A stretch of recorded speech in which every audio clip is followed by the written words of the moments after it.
poker's legendary champions, next generation stars, and tireless ambassadors of the game, sharing their wisdom and guiding your journey to high achievement on the green felt. This is Chasing Poker Greatness with your host, Brad Wilson.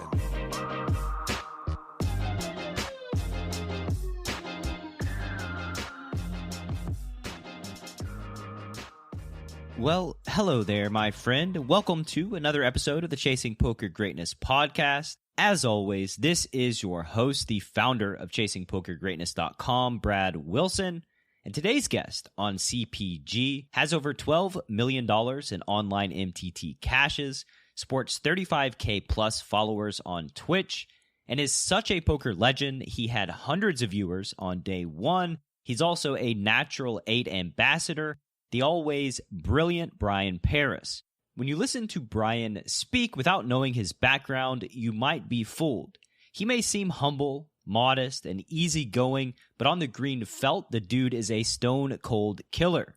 Bryan's path to poker greatness is very similar to so many other poker legends, including Jonathan Little, Michael Acevedo, Justin Bonomo, Scott Seiver, and Isaac Haxton through the card game Magic the Gathering.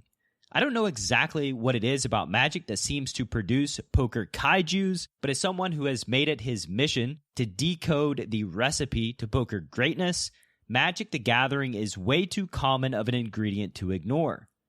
From Magic, Bryan went to home games with his high school classmates, to battling on the virtual felt, and he made the transition to becoming a professional poker player look pretty seamless from the outside looking in. In today's episode, packed full of greatness bombs with Bryan Paris, you're going to learn the concept of anti-fragility and why it can be your poker superpower, whether or not Bryan thinks investing into poker courses and solvers is worth it, life lessons from the great teacher that is poker, and much, much more.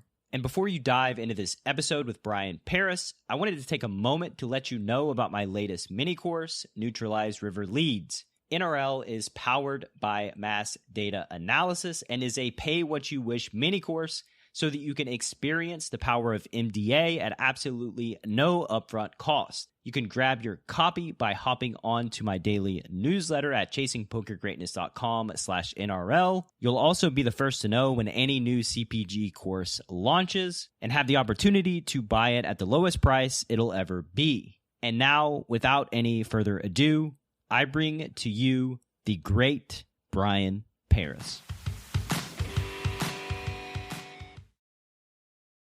Mr. Paris, welcome back on to Chasing Poker Greatness. How you been, sir? Good. Thank you for having me. Appreciate the invite. It's my pleasure, man. It's my pleasure. So what have you been up to since the last time we spoke? It's probably been about a year or so. About a year. Well, I had my best year ever in the interim, so that's been good. With the lockdowns and everything, poker's just been popping off. So I had my biggest score ever last May, and then since then I had like 4 scores that were all bigger than my biggest score prior to then. So it's been a nice little late career renaissance for me. Late career? What's this late career business? We'll say mid career, I guess. It's funny how I never really imagined myself doing something for like 17 years. And right. when I think that like in 3 years, I'll be, have been a professional poker player for 20 years, it kind of blows my mind. Crazy, man. Yeah. It's so much time passes so quickly. Yeah. And the game's changed so much in those years too. I mean, the level of play and just the entire ecosystem has completely changed like multiple times. Yeah. Well, poker, nothing, after Black Friday, everything kind of went just haywire, and it's just been, it's been a mess ever since then. What do you think has led to these record-setting scores over the past year? I think the Corona lockdown's a huge part of it. Just the fact that there's so many more people, stuck inside playing online. I think that's like led to a large infusion of new blood into the game. Obviously that's kind of winding down now, but the after effects are still real. Once you get people used to the idea of like depositing money and playing online poker, I think they're likely to stick around for at least some degree.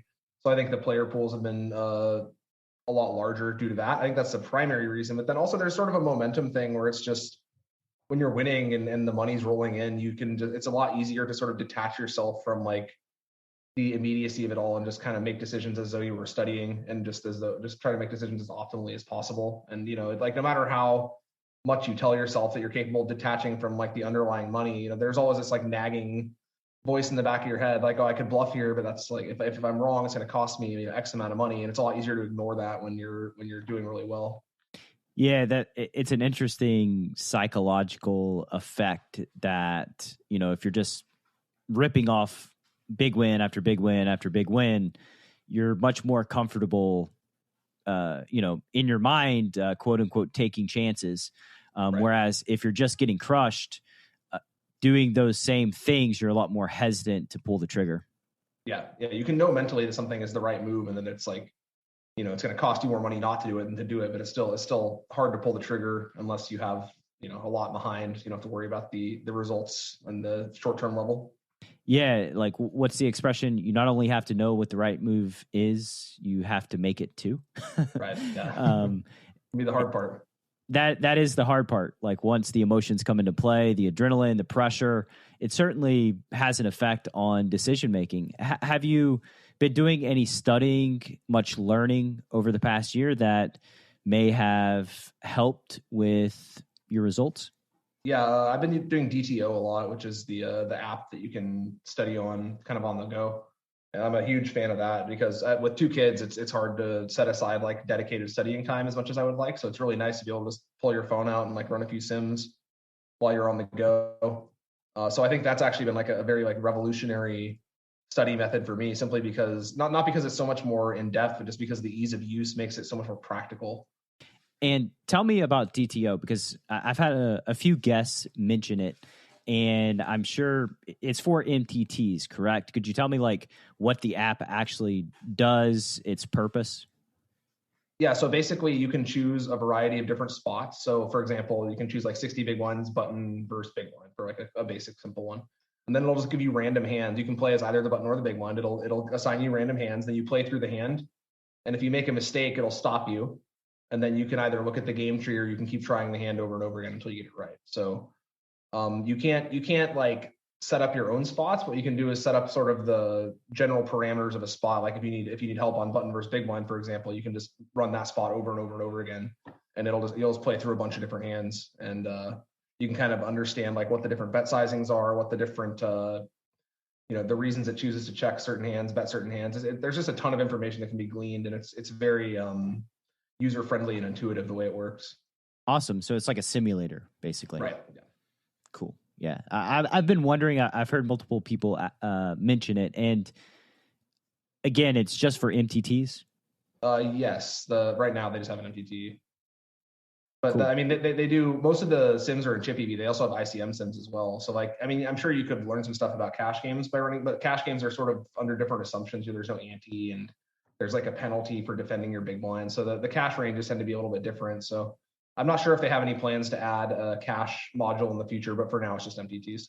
Well, that's okay. I'll break a little bit of news for the Chasing Poker Greatness listener that we have our own cash game simulator in development with all of my stuff to train in a very similar fashion, because I think that's it's the best way to train poker is just going through simulations, getting reps in when the pressure is low, so that it just solidifies in your brain, and you can execute more easily when you're in it. Right. Yeah, just having the repetition is great. I mean, it's not as good for going as in depth. You know, if you want to like really study a spot in depth and learn what to do with all of your range, and you want PO solver or something, but for just like sort of reinforcing the fundamentals, it's very, very good to get a lot of reps in on DTO. Absolutely. Like I'm a kinesthetic learner personally, and that's what helps me learn the best is doing something over and over and over again. Right. So that's like my optimal way to learn. In your poker career, let's kind of go back almost decades now to make us both feel fairly old. Mm-hmm. Who's your biggest influence in becoming a poker professional? Well, I started a long time ago, back when all the the guys on TV and everything were running stuff, the Full Tilt crew. But I don't know if I ever really looked up to any of them. I think Sean Deeb was actually my sort of online idol back in the day. And I still have a tremendous amount of respect for him. I think he's got a very good mathematical mind for the game. The guy's just incredibly intelligent. And he was one of the pioneers of sort of the online MTT scene. So I definitely was kind of looking up to him at the beginning. I never really like idolized like the live crew the same way that a lot of the other up and coming poker players did. Sure. Just like entering the space, like how did you enter the space? Like, was it like seeing Rounders, it on, the usual like 2002, 2003, we all my friends and I, we'd watch Rounders and we'd play home games and stuff like that. And, yeah, I always was a gamer. Like I played a lot of Magic growing up, the card game. So I was used to the idea of card games, and we played tournaments. And they had like Magic tournaments as I was a kid, and obviously the prizes are nothing compared to poker. But just the idea of like playing a strategic card game competitive for money was always very familiar to me. So when poker came along, I was like, oh, I guess I'll try this. I jumped right into it, like very, very enthusiastically. Yeah, it's like Magic is the introduction. I think like so many people come from the world of Magic and come from the world of just playing other strategic card games, and then they kind of stumble across poker. And right. It's very similar in that there's depth, there's strategy, there's complexity. That sort of makes sense automatically. And then when you pile on top, well, you can actually win money by developing your skill playing this game. That's where, that's the real hook of poker when you're young. So could you tell me the story of your favorite poker session ever? Maybe not number one favorite, but the first memorable session that kind of springs to your mind. I think it was when I beat Sean Deeb heads up in the Brawl in 2009. I was in Vegas. That was back before Black Friday, obviously, so you can play online from Vegas. And I had to take my friend to the airport that morning, and there was like a big traffic jam, and I started my Sunday late, and I was all tilted. So I came out and I was just playing like super aggressively, just firing really hard. And then before I knew it, I was at the final table of the Sunday Brawl, which is a big major back in those days. It was 80 something thousand for first. It was full tilt, second biggest Sunday major. And I got to the final table, and Sean Deeb was there, and we were battling and we got down to 3-handed, and then eventually we got heads up. And I had a slight lead. I was up like 3.2 to 2.8. I remember the stacks and everything. And I offered him an even chop because I knew he was better than me, and he just typed LOL in the chat, and I was like, all right, well, fuck you, buddy. And then I beat him like 15 minutes later, and all my friends were there. We were all outside in the summer in Vegas, just like in the backyard, and it was great. That was my first sort of career forming online win. Yeah, not only do you beat one of the more influential people in your poker career, but you also beat them after they give you the old LOL for the even chop. I mean, he didn't think I was very good, and to be fair, I wasn't. He probably was correct to turn down the chop. So in hindsight, it's hard to begrudge him, but at the time, it sure felt good to win that. Oh, I can certainly imagine. I still talk about it now. It's been 12 years. We both, him and I, have moved on to much bigger and better things, and it still sticks out for me. Does he do you have a relationship or friendship with him?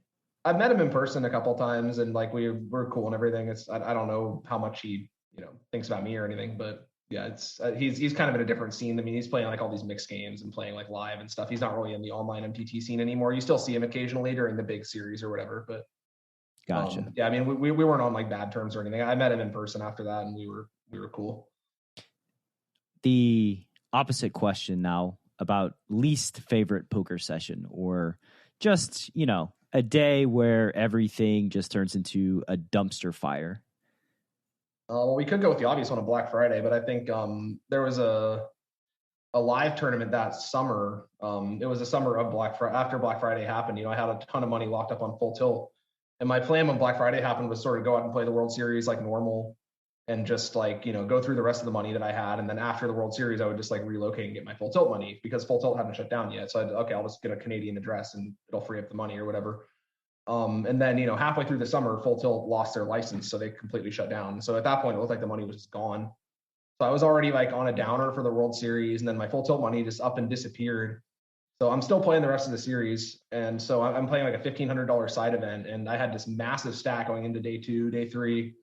I was, I think, 2 out of 25 or something, and then this guy 2-outed me on the river for mountains. And then I wound up getting 11th in the tournament, and it was 800K per first. I had all of myself. It was just devastating. I can't remember anything as devastating as that. So that year was sort of the highest of highs and the lowest of lows all right next to each other. Yeah, that's particularly brutal, just in the face of Black Friday. Do you remember the feeling of the WSOP that year with the other MTT crew? Because I have to imagine that like it's a pretty sad year at the WSOP. A lot of negative emotions. Yeah, it was a rough time, man. I mean, not as many people had it as bad as I did, because most people, I went on like a huge heater on Full Tilt right before it happened. So like, I don't think people had as much money stuck on it as I happened to. But yeah, it was definitely like a lot of, especially after Full Tilt, like looked like they were just going to close down forever. It was a very uncertain time, very difficult. Yeah, and unfortunately, at least in the cash game streets, a lot of players kind of disappeared after Black Friday too. A lot of the guys that I played cash with, I would travel and they were basically trying to transition from online to cash. And then I saw them like one time and they were all online regs, and then they just poofed into dust and I have no idea what they're doing with their lives now. There's a lot of that in the MTT community too. I mean, a lot of guys right after Black Friday moved to, Mexico or Costa Rica or whatever. And then they tried it for like a year or two and then they came back and never went back again. And I think, if you go back and look at random MTT lobbies from 10 years ago, you see all these names. You're like, what the hell happened to that guy? What happened to that guy? Just the act of being able to stay in the game for this long is pretty impressive all in and of itself. Yeah, I mean, it's hard. It's tough. And then there's no one to hold your hand either if things get messed up. You can get like backed or you can have a friend network or whatever. But at the end of the day, it's on you. Yeah, I don't have to make the most of it. I don't know what it says about us that we stuck through it, whether we're just kind of stupid or just, I don't know, just gluttons for punishment. But like, I do have a tremendous amount of respect for the folks that stayed in the game, because it was a very, very rough time there for a number of years. And even in some ways, it still is a very, very rough gig. Oh, yeah. Yeah, it can be, certainly. When you think of POTS 1, so let's, instead of focusing on like favorite sessions, do you have any very memorable POTS that you've won over your career? Like individual POTS or like MTTs? Well, I guess we can say MTTs. I come from the cash game side, yeah, so like it's a little different. Yeah. I'm trying. I mean, I've had streaks that have been tremendously memorable. Like right before Black Friday, I had a stretch where I cashed for 10K plus like 13 out of 14 days. And that was back when I was able to just play every day. And, I was in for maybe like 4 or 5K buy-ins a day or whatever. So it was just like super consistent as money, just like hitting the cash machine every single day. And that was right before Black Friday. So they sort of pulled the rug out from under me when I was peaking. As far as more recently, I mean, yeah, I don't know. I've been playing so long that it all sort of runs together for me now. Like back in the day, the stuff like the Brawl was very memorable because it was like my first big score. Prior to that, my first big score was like 30K. I had a lot of like 30K scores, and then that was the first. It was close to 100. But yeah, nowadays I don't know, man. People like give me shit on stream for not being emotional enough. I'll win like 100K, or I'll get bad beat for like a couple hundred at a final table, and people just be like, "What are you doing? You're just sitting there. Like, why aren't you showing any signs of emotion?" It's just like, man, like. I can't, if I allow myself to, I'll like lose my mind. So there's something to sort of like, once you get to a certain level of professionalism, it all just sort of runs together, I guess. Yeah, you get used to it. I mean, you get just kind of used to what is happening in the game, and like it's just something where you just get hardened over time. You just experience so many highs and so many lows that like if you were to feel the highs that you felt early in your career or the lows that you felt early in your career, you would probably just go insane after such a long period of time, right? It's just, you get used to the game, you get used to the experiences, and that's just kind of the way that life goes, not just in poker, but in many areas of life. Oh yeah. Well, it's good training for other things too, because, if you have like a mishap or like some accident befalls you and you lose a bunch of money through no fault of your own, you're just like, oh, who cares, It's nice training for like emotional stability in other walks of life. And just understanding that like the results are the results and you're not always in control over the results. You can only control what you can control. Poker's the great teacher of that, people who are outside of poker will be like, why'd you do that? Or maybe should I have done something else in this situation? And it's like, no, you did the best you could. You took the information as it came to you. You made the best decision you could make. with the data you had. And then after that, like, the chips fall where they may. I mean, Right. it's very easy to kind of like want to reconstruct a way to avoid something that you had no knowledge of happening. Yeah, it seems trivial to us at this point because we've been in it for so long, but that is like a very important lesson that people who aren't, in the gambling world have to sort of learn the hard way sometimes. For sure. And I see it in my early stage students. They'll be like, could I have folded this hand earlier? And it's like, no, you can't even fold the hand on the river. Like, you're trying to like reverse reality here with the knowledge that you gained when you lost the pot, trying to like avoid the pain. And sometimes you just have to experience the pain. You don't get to avoid it. Yep. I have to teach myself that all the time. Actually, I'm always trying to like outsmart the game tree. It's like, oh, maybe I can fold here because I think this guy. And it's like every time, it's just, dude, just trust the math, trust the studying. You do it for a reason. Absolutely. So as it relates to kind of the negative side of poker, could you tell me about a poker lesson that you've learned through, catastrophe, something bad happening, valuable lesson from, I call it a dark teacher? Yeah.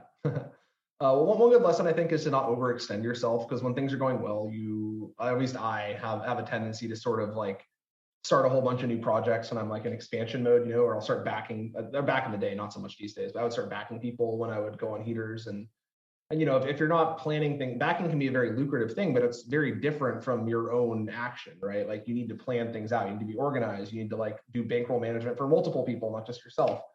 And I think that I had a couple of times back in the day where I would sort of try to start enterprises and then they would just kind of collapse around me as soon as things went south, because I didn't have the right level of focus and dedication to like multiple enterprises at once. So I think it's important to, even when things are going really well, it's important to sort of like stay within yourself and make the right decisions and not like let yourself get carried away. Absolutely. I mean, you're becoming a manager at that point, which is a different skill set.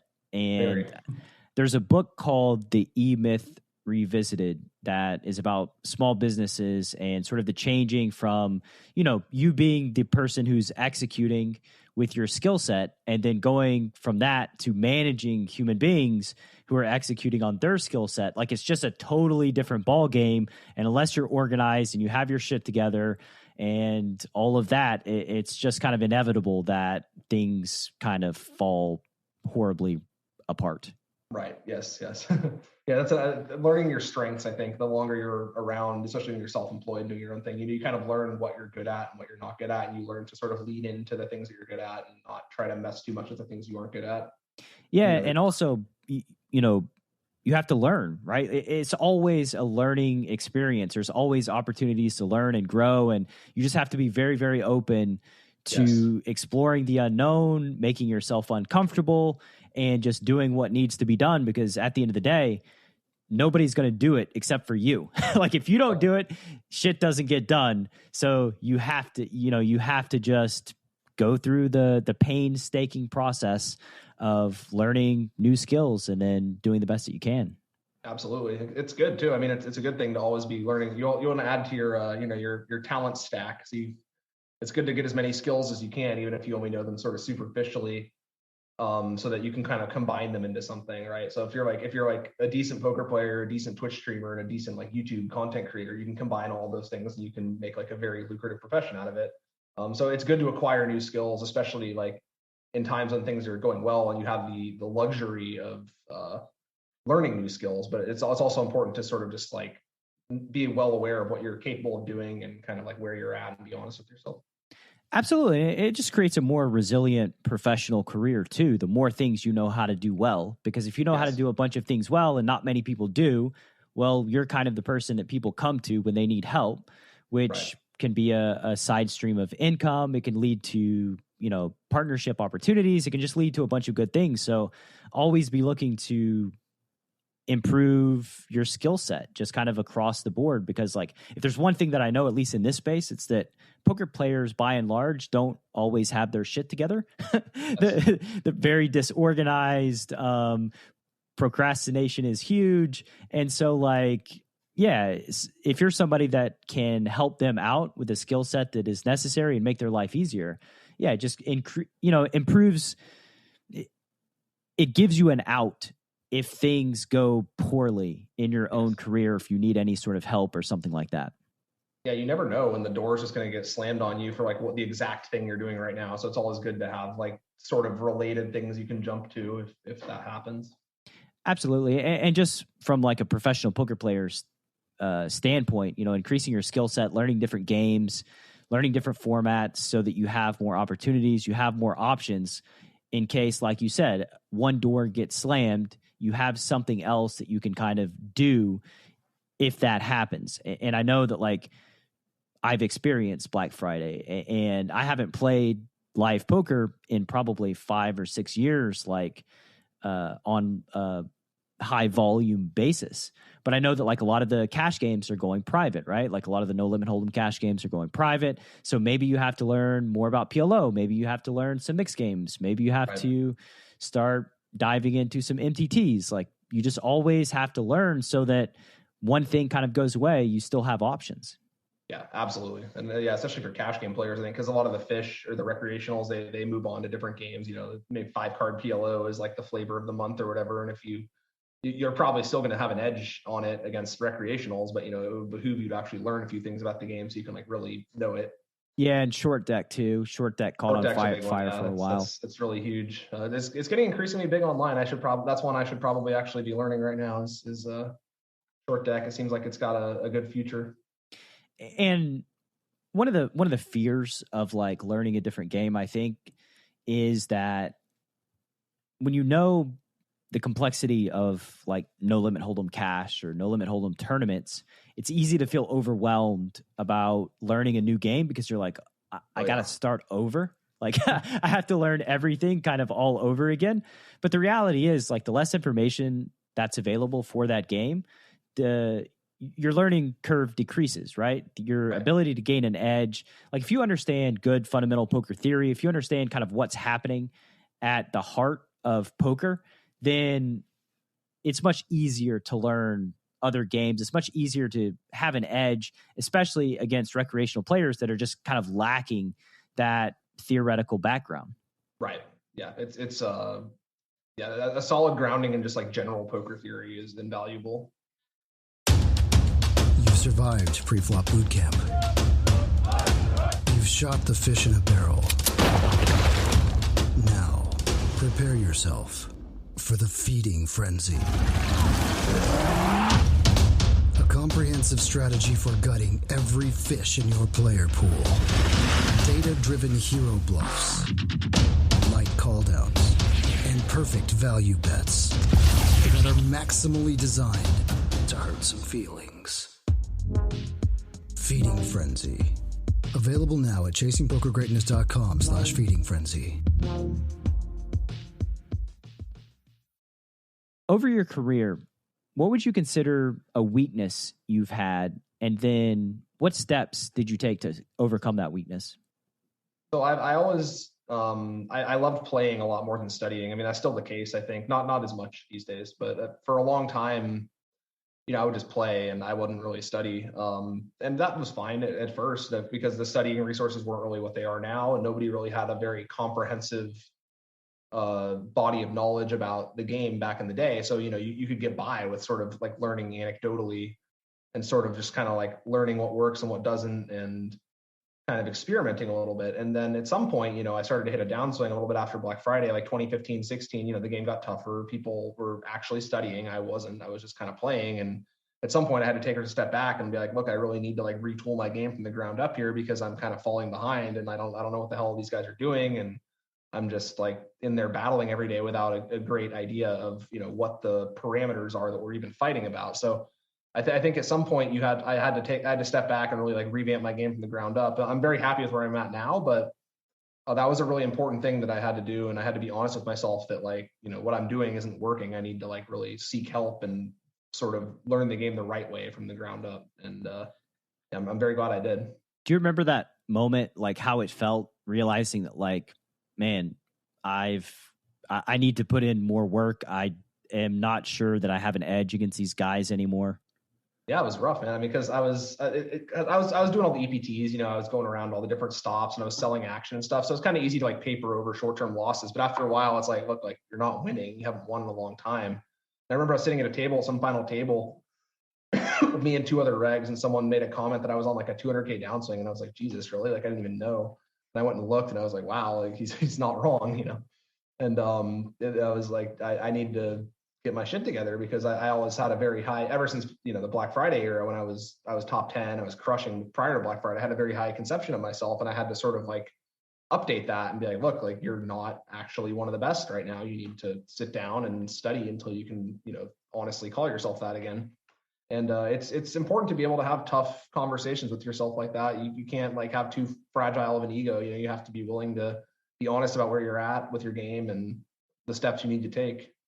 What steps did you take? Like what was the plan for getting to, the new and improved Bryan Paris? So I went and got back for a little bit because it came with coaching. And so, at first the stable was doing their own coaching, and then eventually they farmed it out to BBZ. So I was getting lessons from him, and it was getting paid for and put on my backing deal.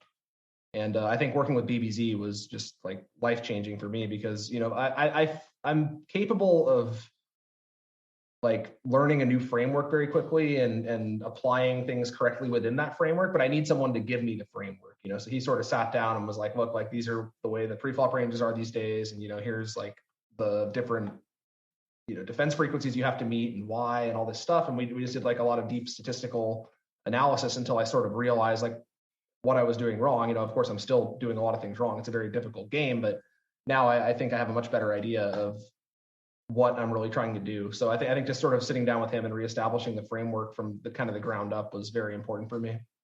Yeah, it's pretty interesting to me. And I had this thought the other day that like the better you are at poker, the more value you get from coaching and training resources, because you fundamentally understand kind of what's going on there, why this is the way that it is, and then you're able to execute it much better.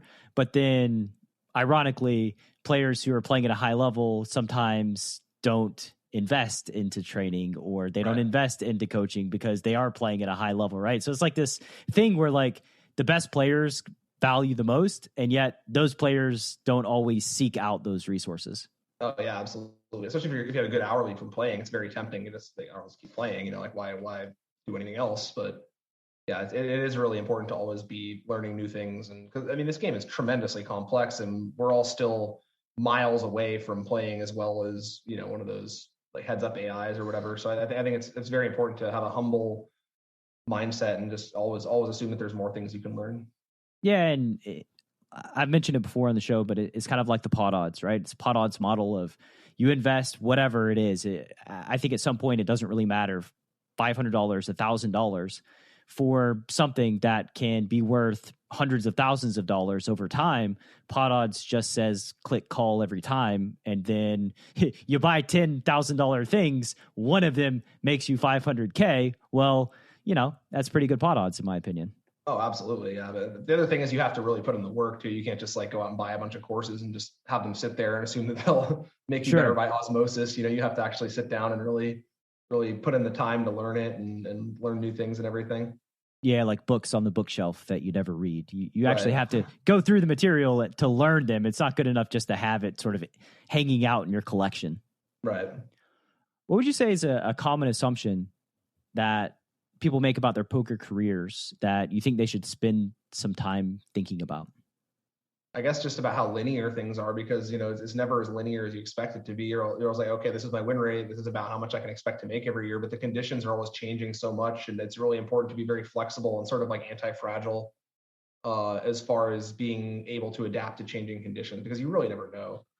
So one example I like to use is like after the Supernova Elite thing, they pulled the rug out from under the Supernova Elite players.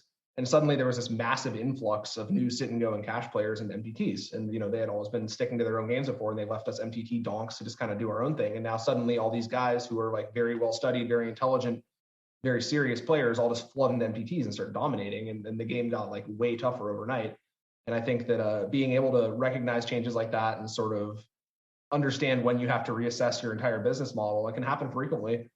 It's just very important to be flexible. Yeah, and as a poker community, we have this obsession with like win rate and hourly rate. And the reality is you really never know what your win rate actually is. And if you're the same player on like hand number 1 as you are hand number 300,000, like in your graph, you haven't learned, you haven't progressed, you haven't done anything, then like you're doing something wrong, right? Like you should be regularly progressing and improving as a poker player so that like you have this graph of 100K hands. And well, it's not really representative of who you are now because you're much different from hand number 1 than hand number 100K. Yeah, absolutely. You just got to release control, do the best you can, and again, let the chips fall where they may. I know that's kind of scary for a lot of people, but the reality is like you have way less control over things than you would like to. Oh yeah, absolutely. And that's true no matter how long you've been in the game. It's tempting because everyone wants to people like to have control over things. They want to pin down their win rate and how much they expect to make in a year or whatever. And it's just very difficult. Yeah, it's just impossible, really. And set those expectations. That's really a thing you do that will cause you to be fragile. Like I think expectations create fragility. And you mentioned the word anti-fragile, which is really cool because in the last conversation that I had on CPG, I talked about anti-fragility. Tell me about that word, what it means to you, and sort of, break it down for the listener. I got it from Taleb. I assume that you're familiar, but basically the idea is that something that's anti-fragile is something that can gain from chaos rather than losing from chaos. So it's ideal. Like most systems are somewhat ossified, and when they're put under changing conditions, they will suffer. But if you're anti-fragile, you can adapt and you can change when the conditions become chaotic, and you can actually gain from them. So one example, I don't know how much it actually applies to poker, is sort of when you grow a tree inside of a greenhouse, there's no wind.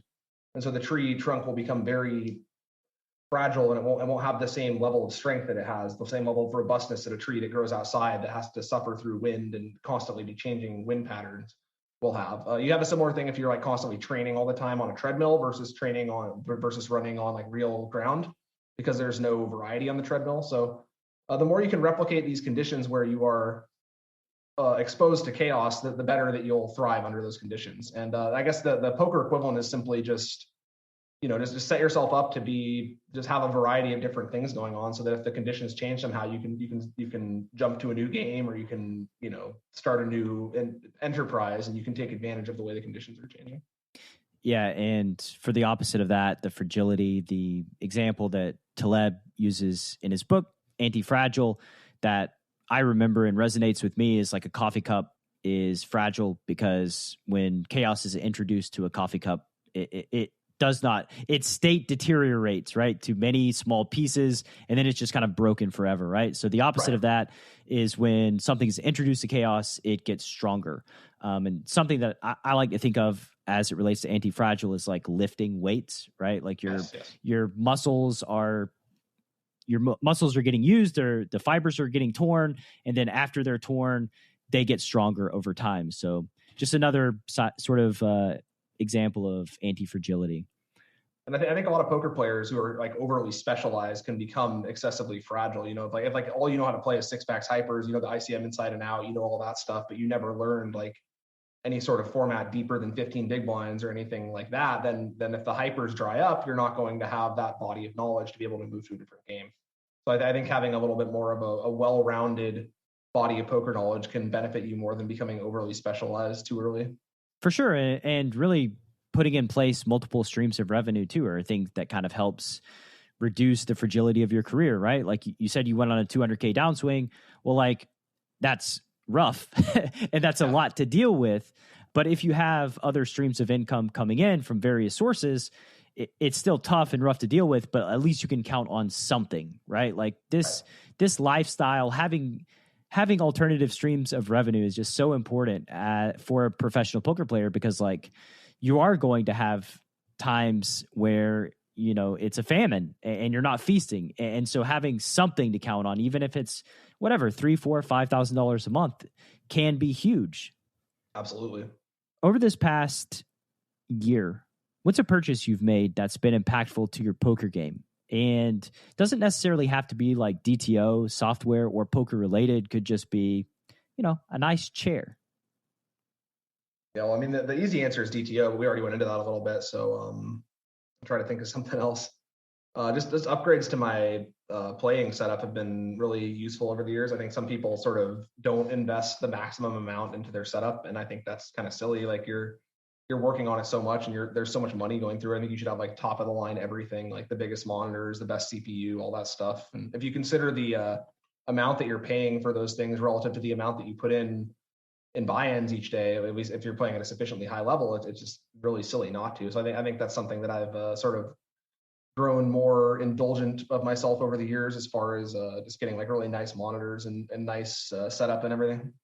And how much money would you say is necessary to set up, just have a really good setup for playing poker? It's not that much. I mean, you can do it for under 5K. Like my CPU cost me maybe like 2,500 euro, and it was just top of the line everything when I got it. It was a couple of years ago. But relative to the amounts that you're doing, I think you can have a very nice setup for less than 5K.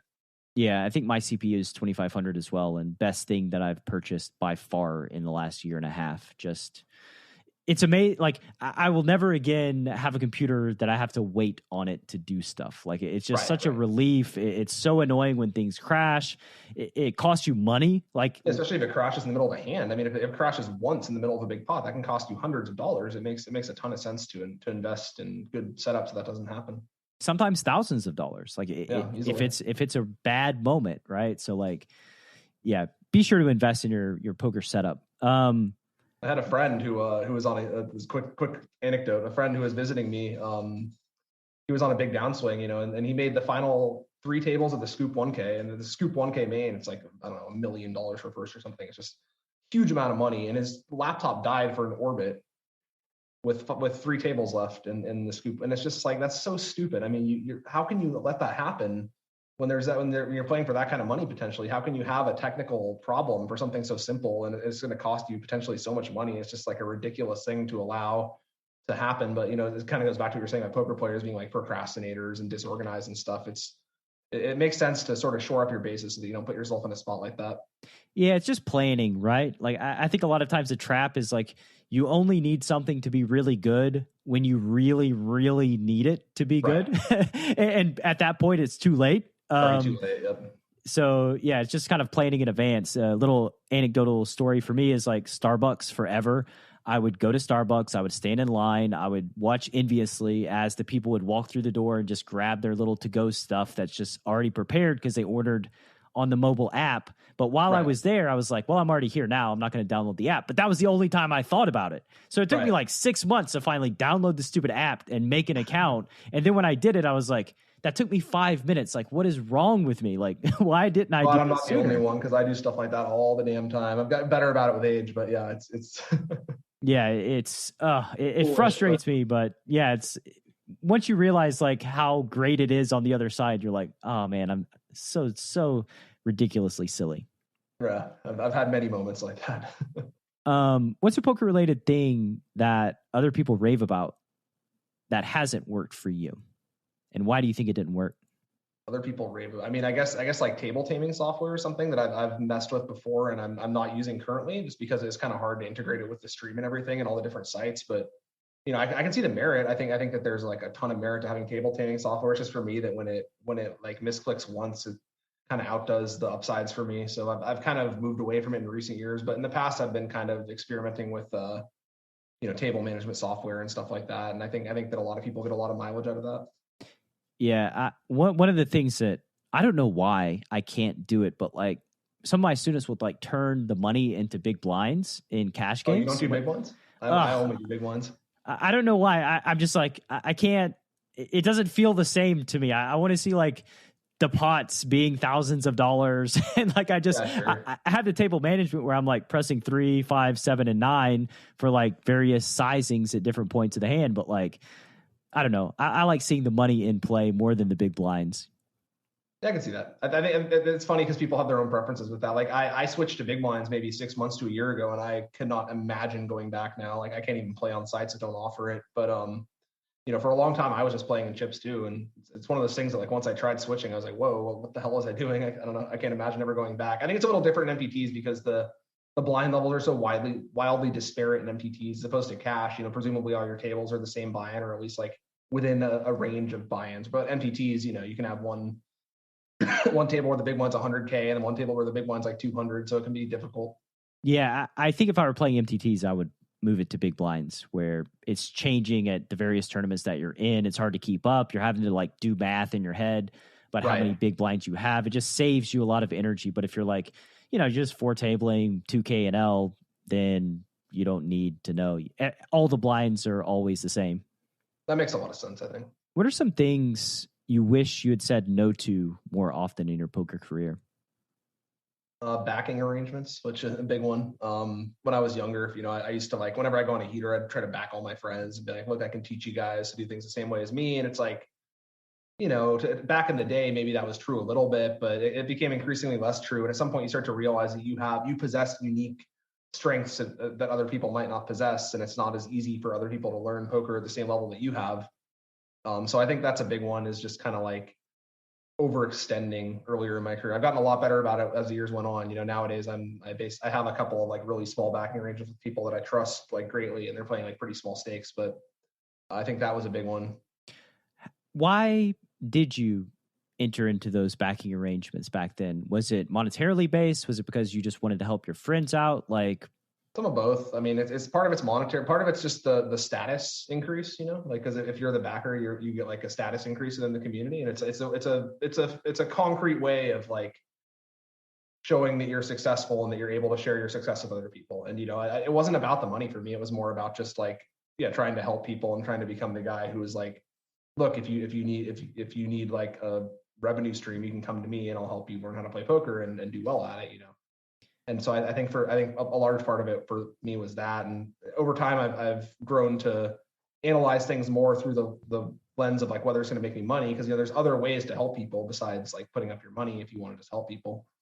So I think that was it. I would say too that like somebody that's not successful or doesn't want to put in the work with their own money is probably not going to want to put in the work when they're playing with somebody else's money. Right. And that's just kind of a sort of an inherent issue with backing unknowns. I think there are a lot of opportunities to back people who have an established win rate, that have an established record of success. And those are way better than just teaching a brand new person who's played poker very minimally over the course of their lives to like learn how to play poker.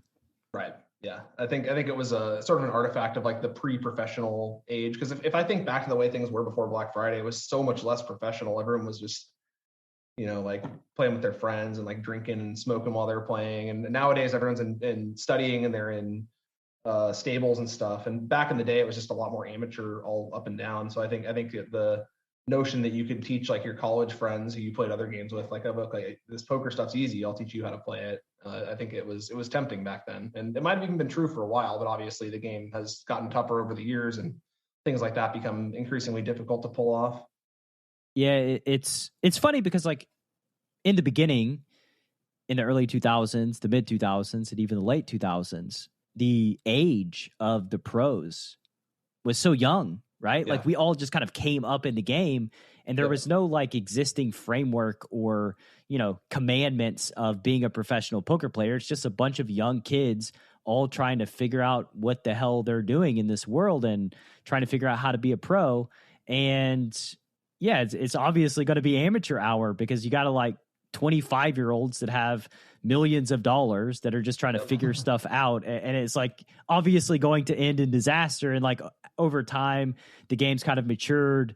We have these digital mentors people can look up to. People can just learn through, the experiences of other people. That's not something that like we could really learn back then because these experiences weren't widely shared. You just did it on your own and then kind of went from there. And another interesting thing about online poker too is like, as it relates to like morality or integrity issues, there was never like a baseline book on integrity and morals in the poker space. So again, you have a bunch of young, immature young men all trying to figure this out on their own, all living by their own sets of rules and guidelines.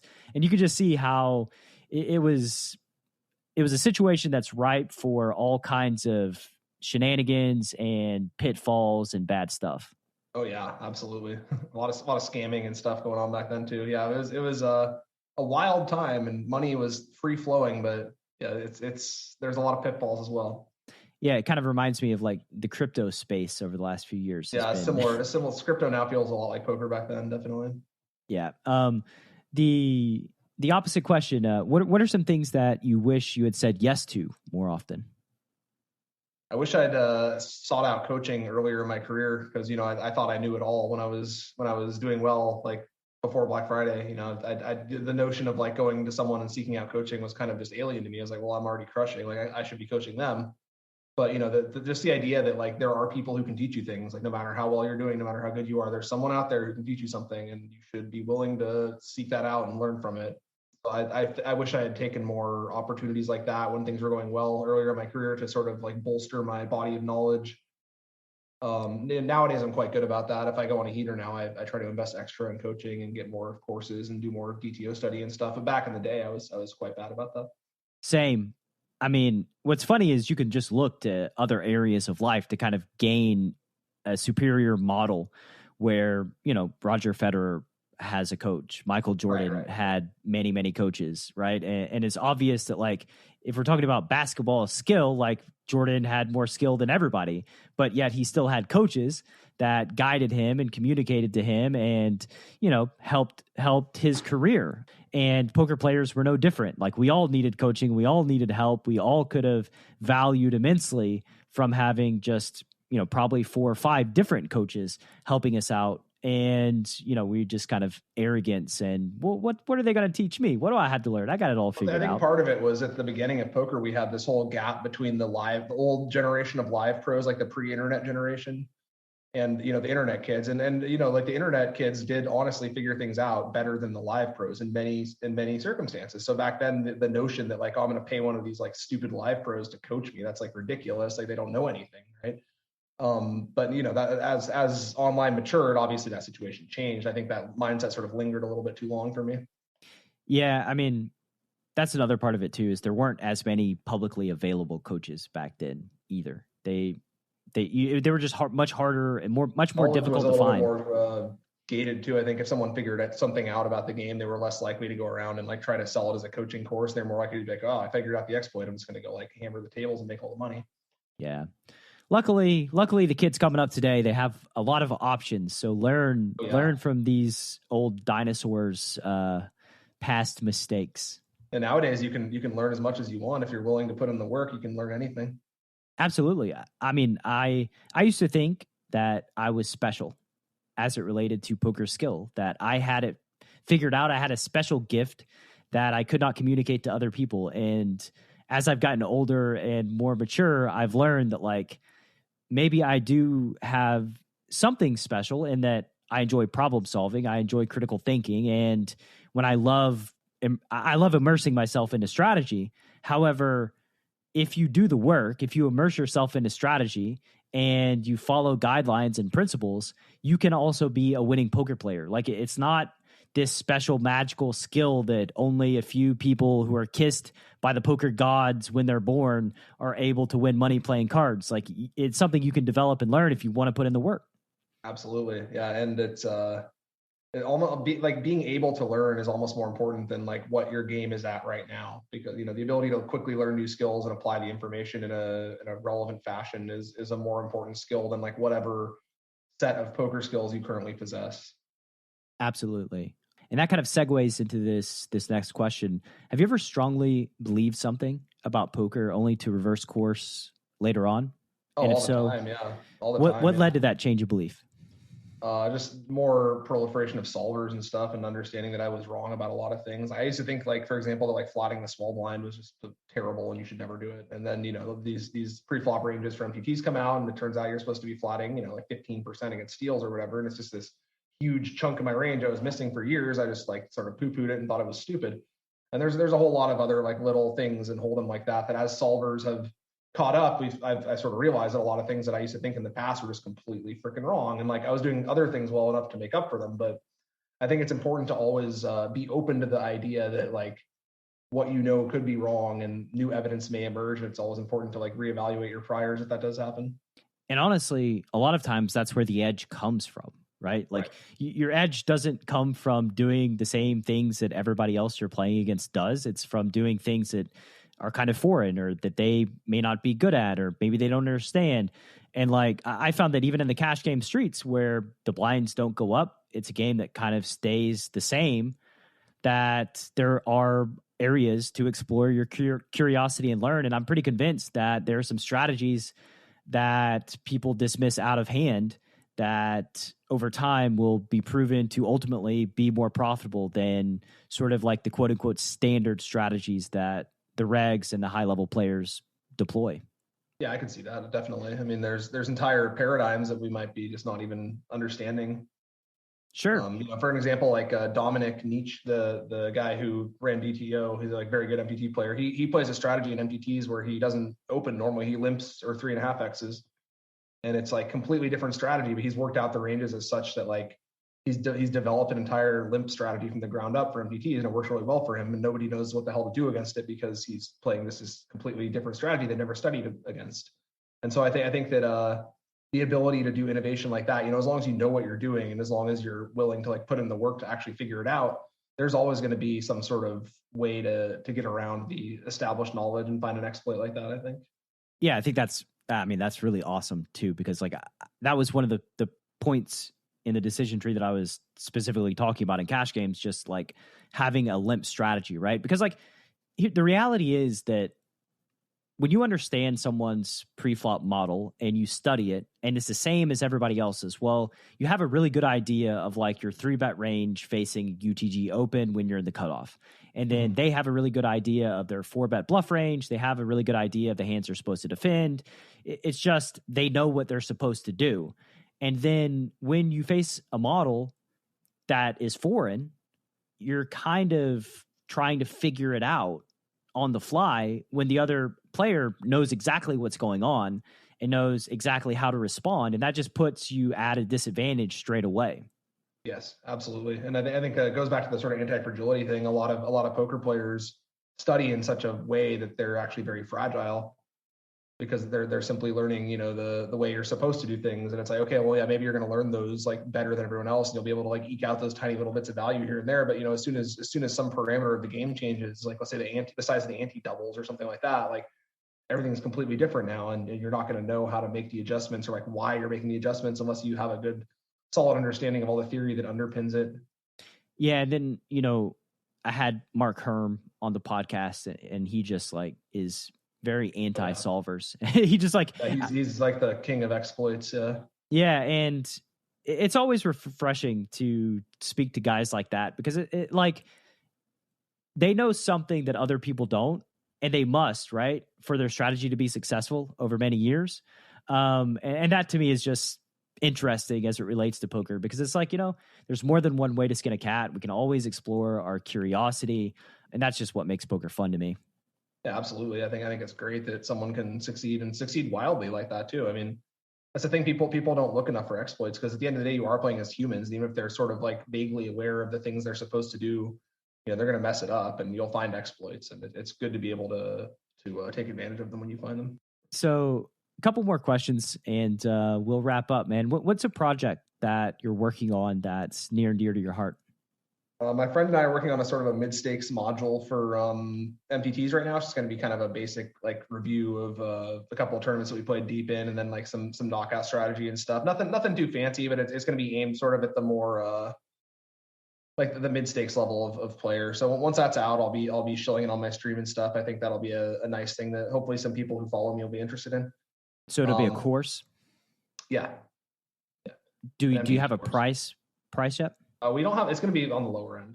Definitely on the lower end. I don't have the exact price in mind yet, but it will be. We're aiming. What's the lower end mean? I don't know what lower end means as it relates to like MTT training.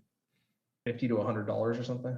Okay, gotcha. So that's so very, very, very affordable to that's what we anybody. want. We want something that's more like streets. digestible and affordable, and sort of just like an intro to the, just the types of thought processes that we're going through playing these tournaments. And I think that I want to be able to market it to my Twitch audience and have it be a price point that's not like, only full-time pros will be interested. So that's something that my friend and I have been working on. Cool, man. Should be ready in a couple of months, hopefully. Yeah, excited to see that when it comes out. And whenever it comes out, send me the link to it and I'll put it in the show notes so that the podcast listener can click through and check it out. Yeah, definitely. I'll definitely do that. Thanks. My pleasure. And final question, where can the Chasing Poker Greatness audience find more about you on the World Wide Web? The best places are Twitter and Twitch. I also have a YouTube channel, but I haven't been updating it lately, although I might go back to updating soon. But yeah, Twitter's where I'm most active, and Twitch as well. It's just Paris Poker on all the platforms. Awesome, man. It's great having you on. Let's do it again in a year or so when you have your course ramming and jamming and, you're enjoying the success of this late stage of your career even more. All right. Sounds good, man. Thanks for having me, and I will be happy to be back. My pleasure, man. Take care. Have a good one.